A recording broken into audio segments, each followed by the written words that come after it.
Fala galera, tudo bem com vocês? Mais uma vez aqui para a gravação da videoaula de apoio da EBD, Escola Bíblica Dominical. Se você está de volta, mais uma vez, obrigado pela sua audiência, por estar conosco aqui no canal Aprendendo a Palavra de Deus. E se você é novo no canal, seja muito bem-vindo. Eu sou o Micael Henrique e aqui, todas as semanas, videoaulas da Escola Bíblica Dominical, lições de adultos e de jovens e também videoaulas dos cursos de teologia. Você é nosso convidado para se inscrever, maratonar os vídeos, curtir e ficar à vontade, porque aqui tem conteúdo bom para nós aprendermos juntos a palavra de Deus. Estamos aí no nosso quarto trimestre de 2024, nas lições bíblicas da CPAD. Nesta feita, a lição de número 2 da revista dos alunos, que tem por título As Promessas de Deus para Israel. Na aula passada nós falamos, definimos e auxiliamos aí na compreensão do que são, o que significa, algumas definições e aplicabilidades das promessas de Deus. Se você não assistiu, vou deixar aqui na descrição o primeiro link para você assistir ao término desse vídeo a nossa lição de abertura deste quarto trimestre da EBD.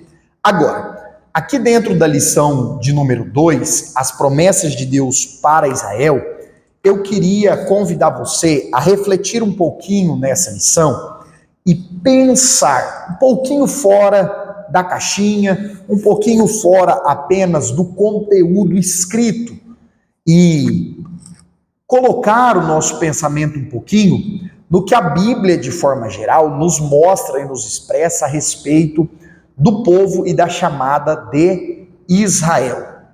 É importante nós refletirmos, pensarmos que a proposta da lição está pautada no chamado de Deus para Abraão. Esse homem que, conforme nós sabemos, é considerado o pai da fé.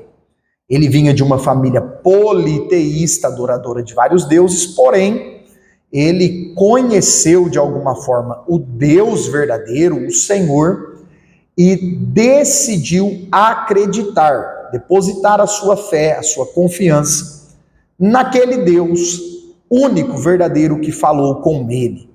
Logo, Deus fez promessas gloriosas a Abraão, nós vamos ver algumas aqui nessa lição, então fica ligadinho aí, e escolheu Abraão e os seus descendentes para um propósito muito especial. Esse é o motivo de toda a Bíblia, toda a Escritura, falar sobre o povo e a nação de Israel. Esse é o motivo pelo qual Abraão é considerado o pai da fé, e hoje, graças a Deus, os que creem em Cristo são descendentes de Abraão, não pelo sangue, mas por fé. Assim como Abraão creu no único Deus verdadeiro, nós cremos em Cristo Jesus. Jesus disse para Tomé: você creu porque viu, bem-aventurados são aqueles que não me viram, mas irão acreditar em mim.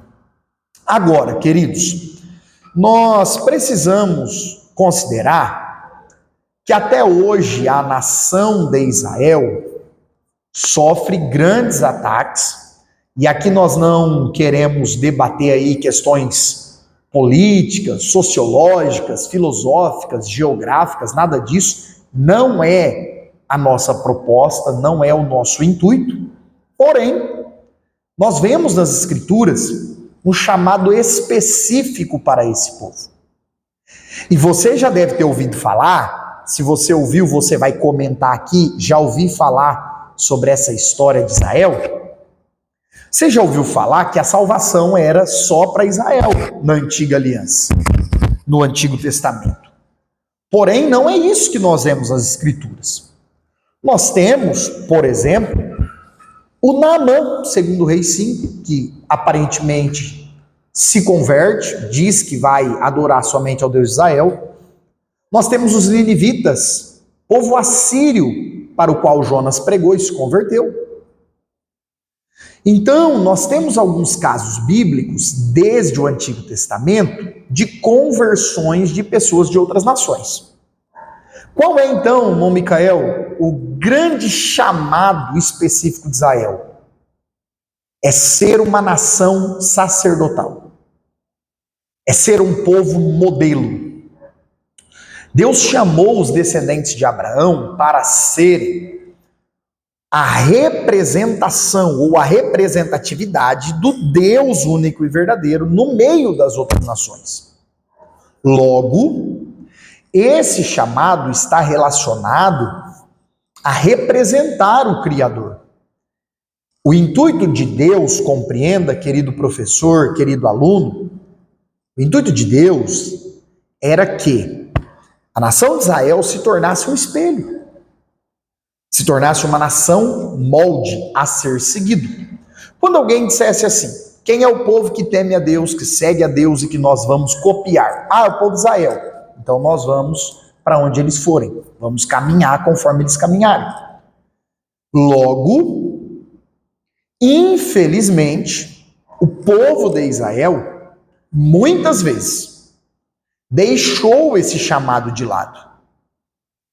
Infelizmente, muitas vezes, eles ignoraram essa vocação divina para eles. Então, nós vemos que o chamado específico de Deus com Israel não era a respeito de salvação apenas, sim de representatividade e também o povo escolhido pelo qual o Messias, o Deus Filho, o Deus encarnado, viria a essa terra. Aqui na lição nós temos alguns pontos que você precisa trabalhar muito bem com seus alunos em sala. E você, professor, pode levar esses pontos para você, aluno, aí para conversar com o professor e os irmãos, os alunos em sala. O texto bíblico base é o texto de Gênesis 12. Porém, você que vai dar essa aula, que está preparando, se aprofundando nessa aula, você deve considerar que Deus começou a falar com Abrão em Gênesis 11. Então leia aí uns versículos anteriores na sua Bíblia, leia aí o capítulo 11 de Gênesis, por quê? Em Gênesis 12, Abrão já está em Harã, e Deus já havia falado com ele desde lá da sua terra natal, desde a terra de Uz. Então, faça essa leitura do capítulo 11 de Gênesis para você contextualizar o texto de Gênesis 12. Agora veja só. Deus faz algumas promessas para ele. Far-te-ei uma grande nação, é a primeira. Abençoar-te-ei, é a segunda. Engrandecerei o teu nome, é a terceira. E tu serás uma bênção, é a quarta.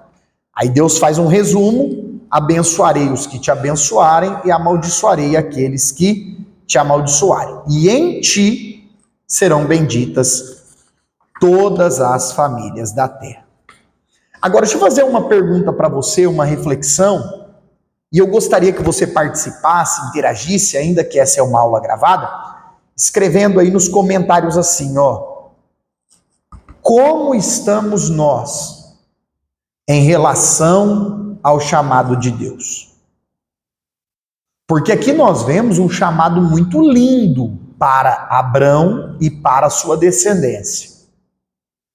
E a lição faz e coloca diante de nós essa reflexão, como estamos nós diante do chamado e do propósito divino. Aí nós temos algumas promessas de Deus para Abrão. Far-te-ei uma grande nação. Gente, nós estamos falando de um homem com 75 anos. Por mais que os personagens bíblicos ainda vivessem 110, 120 aproximadamente, mas ele já é avançado em idade. Abrão tem 75, Sara tem 65, ou Sarai antes. Então veja, Deus faz a promessa. Lembra do que eu falei na introdução da aula passada? Ah, professor Micael, não assisti. O link está aí na descrição, você pode assistir a aula passada. Faça isso ao término dessa. Geralmente as promessas de Deus para nós vão ao contrário daquilo que os nossos olhos estão vendo. Porque Deus não está preso ao tempo. O futuro é algo que nós aguardamos. Deus já está lá. Deus já sabe de tudo. Na sua presciência, Deus já conhece tudo de antemão. Então, Deus falou a Abrão que faria dele uma grande nação, sendo que a sua esposa é estéril, eles já são avançados em idade. 25 anos depois, não foi da noite para o dia, 25 anos depois, a promessa cumpriu. Abraão com 100 e Sara com 90. Depois Deus promete que o abençoaria e engrandeceria o seu nome. Por que isso? Essa promessa não é apenas de crescimento no sentido material, financeiro. Olha, Abraão foi financeiramente próspero. Não é somente a respeito disso. O que Deus está colocando aqui é que ele iria carregar uma bênção espiritual. O nome de Abraão é respeitado até hoje. E isso foi uma promessa de Deus e Deus, ele cumpre. Se você observar as três, quantas religiões? Repita aí. As três religiões de fé monoteísta, professor, o que é isso, pelo amor de Deus? Calma. A fé monoteísta é a crença em um único Deus verdadeiro, invisível, mas real. As três religiões que professam uma fé monoteísta são o islamismo, que crê no Deus Alá, no seu profeta Maomé, o judaísmo, que crê apenas no Senhor, Jeová, Adonai, e o cristianismo, que crê no Deus vivo, único Deus vivo, todo-poderoso, que subsiste aí nas três pessoas da Trindade, conforme o cristianismo professa. Se você tiver dúvida sobre isso, tem videoaula de teologia aqui sobre a Trindade. É só você pesquisar. Michael Henrique e o tema que você vai achar aqui no nosso canal. Agora, tanto no islamismo, quanto no judaísmo e no cristianismo, nas três religiões de fé monoteísta, Abraão é considerado o pai da fé. Isso é o quê? O cumprimento da promessa de Deus que chamou o seu servo. Depois Deus coloca para ele que abençoaria os que o abençoassem e amaldiçoaria aqueles que o amaldiçoassem. Essa é uma questão extremamente real, porque todo o Antigo Testamento também nos orienta a essa prática de orar, de abençoar, de interceder por Israel, que espiritualmente falando é uma mãe das nações, conforme o pastor Elinaldo Renovato coloca no nosso livro de apoio. E aí, queridos, Deus fecha falando para ele que em ti, em Abraão, seriam benditas todas as famílias da terra. E essa promessa, sem dúvida, ela alcança as famílias de quem serve a Deus até hoje, não só lá em Israel. Por que isso? Porque o apóstolo Paulo, na carta aos Gálatas, ele nos fala no capítulo 3, que hoje nós somos descendentes de Abraão por conta de Cristo Jesus. Abraão creu, demonstrou fé em Cristo, e nós temos... Abraão creu no Deus Todo-Poderoso, assim como nós hoje cremos em Cristo. Da mesma forma, essa expressão de fé. O fato sobre isso, Jesus fala lá em João 7, João 8, que Abraão ansiou ver o dia de Cristo e viu. Por que isso? Porque Abraão foi alguém que creu. Depositou toda a sua fé, a sua esperança, a sua confiança no Deus invisível, porém real. Amém, queridos? alguns pontos aí de Gênesis, capítulo 12, para nós pensarmos, aprofundarmos um pouquinho e levar para os alunos nesse próximo estudo da lição 2 da EBD, as promessas de Deus para Israel. A lição segue com promessas a respeito do filho, e nós temos em Gênesis 15 Deus ratificando essa promessa para Abraão, e esse filho seria Isaque, conforme Gênesis capítulo 21. Um ponto que eu quero lembrar vocês aqui, falei na outra aula, vou repetir. Não tente dar ajudinhas para Deus cumprir as suas promessas. Se Deus te prometeu algo, caminhe na direção da promessa. Se esforce em estar preparado para viver a promessa, mas não queira forçar portas. Não queira quebrar um galho para Jeová. Não queira dar uma ajudinha santa para Deus. Todas as vezes que os personagens bíblicos fizeram isso, não foram bons os frutos. Como o brasileiro costuma dizer, deu ruim. Deu ruim. Infelizmente.